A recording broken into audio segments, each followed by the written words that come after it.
On a obtenu un peu plus de 6000 signatures, 6800 si je ne me trompe pas, 6800 signatures de salariés qui ne comprennent pas pourquoi Auchan, contrairement aux autres enseignes du groupe Mullier, comme Laurent Merlin, Decathlon, Neuroto, beaucoup d'autres, qui disposent eux aussi des réductions comme les 10%, on les oppose la plupart du temps par rapport à cette avancée, chez eux on ne l'oppose pas. Donc ces salariés ne comprennent pas pourquoi Auchan, l'entreprise n'a pas mis en place les fameux chèques déjeuner, qui plus est sont gagnants-gagnants.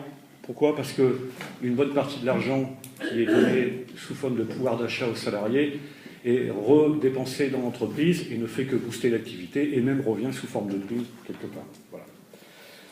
On pense qu'il y aura à peu près 2/3 de la valeur des chèques déjeuner qui seraient redépensés dans l'entreprise. Alors pour ceux qui sont en caisse, c'est à peu près 19 €, je crois, le seuil maximum qui est accepté par jour en chèque déjeuner. Et on peut acheter des fruits et légumes, des repas tout préparés, etc.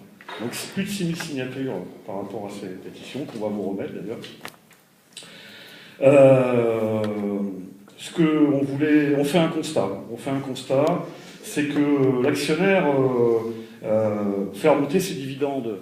Et ça, c'est récurrent, c'est M. Drouel qui d'ailleurs en parle souvent, notre expert. L'actionnaire fait remonter ses dividendes intégralement dans l'entreprise et nous reprête ces mêmes dividendes pour nos investissements avec intérêt, ce qui est quand même pas très équitable. Voilà. Alors on a une proposition à vous faire. Ces intérêts qui sont refacturés aux salariés sur la participation, de l'argent qu'ils ont gagné avec leur petit bras, de fait c'est quand même la réalité, ça représente 11 millions d'euros. Ce qu'on vous propose, c'est de mettre en place une mesure équitable, le chèque déjeuner, le ticket resto, on l'appelle comme on veut, à la même valeur qu'on soit cadre ou employé. Hein. Ça, c'est quand même important. Voilà. Ça serait pourquoi pas de réinvestir les 11 millions d'euros qui nous sont injustement refacturés pour les investir dans les chèques déjeuner. Alors on évaluait que ça correspondait à peu près 11 millions d'euros. Alors vous allez me dire c'est trop forcément, hein. On est pauvre, l'entreprise va mal.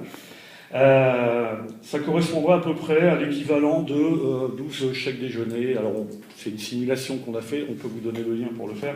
12 chèques déjeuner par mois, ce qui ferait un gain de pouvoir d'achat de 4 €, hein, ce qui ferait un gain de pouvoir d'achat de 24 €, puisque c'est pris en charge à 50% par l'entreprise, mais en sachant que l'entreprise ne paye pas de cotisation patronale, ce qui fait un gain par rapport à une augmentation classique, mais on ne dit pas qu'on veut remplacer l'augmentation classique par le chèque déjeuner, attention, de à peu près 7,5 millions d'euros d'économiser sur les charges. Autant dire que ça fait